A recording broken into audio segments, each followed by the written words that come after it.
Hello guys, welcome back to my channel লিমকিস blog. তো কেমন আছো তোমরা সবাই? আশা করছি খুব ভালো আছো। এই দেখো আমি সকাল সকাল চায়ের বাক্স নিয়ে চায়ের কাপ নিয়ে বসে আছি। এখানে আমার শাড়ি পরছে, কারণ আমরা যাব হচ্ছে কোচবিহার ডক্টরের কাছে। তো সকাল সকাল দেখো রেডি হয়ে গেছি আমি।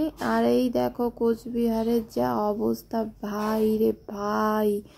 তো যাই হোক, এখান থেকে মানে ডক্টরের কাছে যাচ্ছিলাম রাজবাড়ির সামন দিকটা দিয়ে, বাস স্ট্যান্ড আর কি। এখানের অবস্থা হচ্ছে এটা।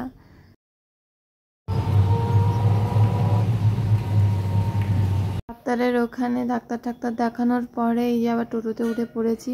তো আমরা টোটো নিয়ে গেছিলাম। এখন যাচ্ছি হচ্ছে বাজারে যাবো হচ্ছে, খাবার শেষ হয়ে গেছে তো খাবার কিনতে হবে, আর ইলিশ মাছ নেবো, সেজন্যই বাজারের দিকে আর কি যাচ্ছি।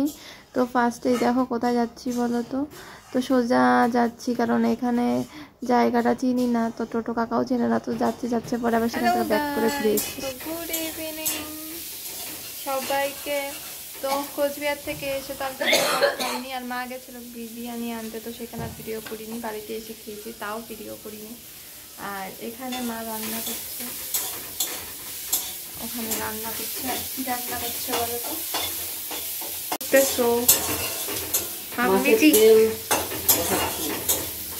এখানে হচ্ছে মাছের তেল ভাজি করছে আর কি। আর আরেকটা জিনিস হবে, তুমি খাও দেখি একটু, বেগুন দিয়ে রান্না করবে, হ্যাঁ এটা।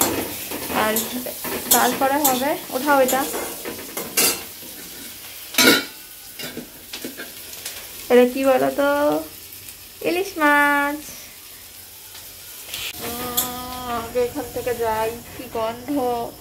তো এরপরে হবে হচ্ছে ইলিশ মাছ, যেটা আমি করব পোস্ত আর সর্ষে দিয়ে। আর মা তেলটা করে নিচ্ছে। আসলে আমাদের এখানে বাজারে সব সময় পাওয়া যায় না, পাওয়া যায় হঠাৎ, কিন্তু সবসময় পাওয়া যায় না, রান্নাও হয় না। আজকে কোচবিহারে গিয়েছিলাম যেহেতু, সে কারণেই মানে মাছের বাজারে গিয়েছিলাম। তো মা বললো কি মাছ খাবি, ইলিশ ছাড়া তার কিছু মাথাতেই আসে না, কারণ এত ভালো লাগে। আর কোচবিহারে যখন গেছি, ইলিশ ছাড়া অন্য মাছ কী জন্য আনবো। তো ইলিশ মাছই নিয়ে এসছে, আর সঙ্গে একটু তেল দেখলাম হঠাৎ করে বেরোনোর সময়, তো তেলটুকু নিয়ে এসে, কারণ এই দুটো জিনিসই আমার সব থেকে প্রিয় জিনিস। তো এই দুটোই রান্না হবে আজকের খাবারটা জাস্ট জমে যাবে। তো আমি ভাতটা করব, ভাতটা করার পরে, ও বাবা কি গরম, আমি ভাতটা করব, ভাত করার পরে মাছটা রান্না করবো। আর মা এখানে তেলটা করে নিচ্ছে, তেলটা করে মশলাটা একটু বেটে দেবে, আমি খালি রান্না করব। তো গাইস দেখতে থাকো, নতুন কেউ দেখলে সাবস্ক্রাইব করতে ভুলবে না। মাথার চুলগুলোর অবস্থা খুব খারাপ, কি করব গরমের মধ্যে বলো তো, ঘরের মধ্যে থাকি, কি করব। এই তোমরাই আছো, আর কে আছে এখানে। তো আর মাথা তো আছড়াইনি। তো দেখতে থাকো। ও আর হ্যাঁ, বলা হয়নি বলতে হয়তো বলেওছি এর আগে। তো যাই হোক, কোচবিহারে গেছিলাম হচ্ছে ডক্টর দেখাতে। 1 মিনিট, ফোন চলে এসছে আমার।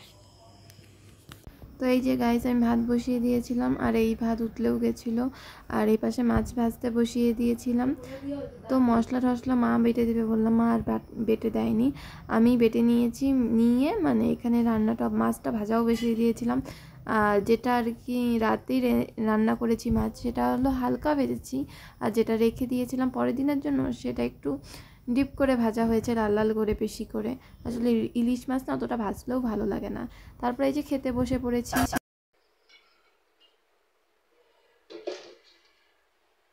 থালাটা একটু সাইড করো না, খাও।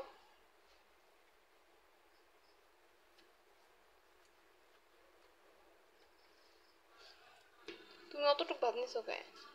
অনেকগুলো ভাত আছে।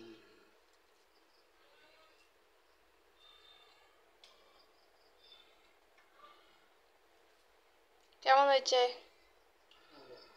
আমি রান্না করেছি বলে কথা। এখানে আছে তেল, যেটা মাই করেছে, এটা আমি করেছি।